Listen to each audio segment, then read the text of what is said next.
वज़ीर-ए-आज़म की हिदायत पर अगले 6 माह के लिए गैस की कीमत न बढ़ाने का ऐलान। ओगरा की 1 जनवरी से 7% तक इजाफे की सिफारिश मुस्तरद।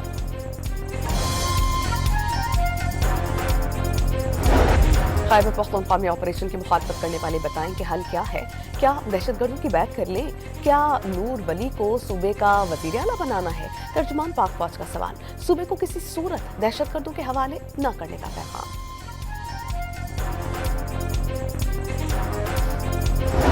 बानी पीटीआई से अडयाला जेल में मुलाकात का वक्त खत्म हो गया। बहनों समेत किसी को भी मुलाकात की इजाजत नहीं मिली। तीनों बहनों का फैक्ट्री नाके पर धरना जारी।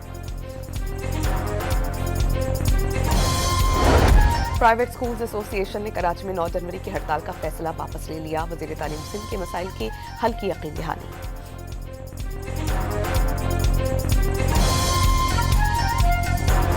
और पाकिस्तान अंडर 19 टीम ने जिम्बाब्वे को हराकर सहमुल की टूर्नामेंट जीत लिया। 118 रन का हदफ, 1 विकेट पर उबूर। ओपनर समेत मिन्हास की 42 गेंदों पर तेज रफ्तार सेंचुरी।